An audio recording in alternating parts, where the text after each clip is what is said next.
Hi, thanks for signing up to do our hashtag stay home quilt projects. We'll all be sewing together and hopefully getting something accomplished and also spending a little time together helping each other out. So the three pattern choices we had were Color Maze by Colorworks.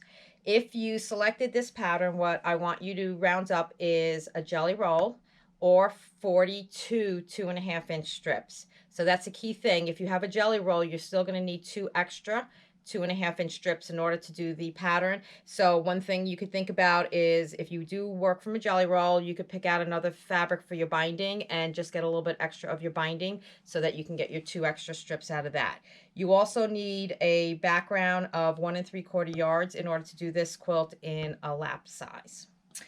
The other choice that some of you selected, actually many of you, so I know that there's a lot of people that are in the mood for a wonky and not having to be exact, is Modern Logs, which is a really, really fun pattern that is written by Krista Watson, one of our favorite quilters, and you can have a lot of fun with this one.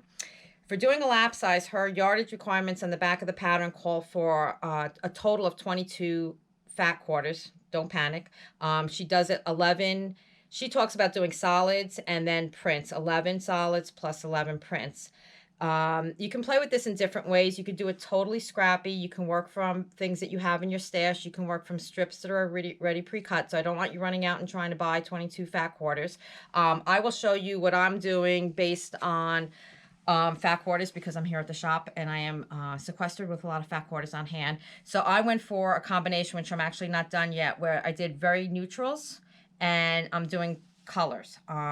No matching, no going with, and nothing goes with anything. I'm going to work with the alternating, like she did solids and prints. I'm going to work with my neutrals and my colors. You don't even have to have a pattern like that. I feel that she kind of recommends that just to give people direction, because often when I work with people with scrappy type quilts like this, they still want direction. It's hard to just do whatever you feel like doing.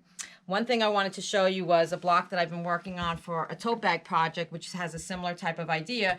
And here there's no solid plus print, there's no light or dark, it's just all random fabrics. They happen to be from the same collection. So these were leftovers. And this is where, when I was saying not to worry about having fat quarters, what I did is I just had random scraps in different sizes. If you do have fat quarters, don't cut anything until you get the directions, because she will have you cut them wonky. If you're working from your scraps and you have strips that are already cut in exact size, we will work with them and we will just be sewing them on wonky. There will be further videos coming along where I will be going through a more step-by-step process, but for now you can collect your fabric, and if you have any questions on what you're picking out, you can email me. And you can also call. I'm going to be here at the shop for a couple hours every day, and you can leave messages and I will get back to you. For our adventurous ones that are tackling the sampler, this you're going to be making a lot of decisions. The book has many different blocks, and each of these blocks is offered with different choices of finish size for the block. So you could do something like, for example, decide to do 12-inch blocks, and you could do a quilt entirely out of 12-inch blocks and put something together that's like 3 across, 4 down, nice and simple.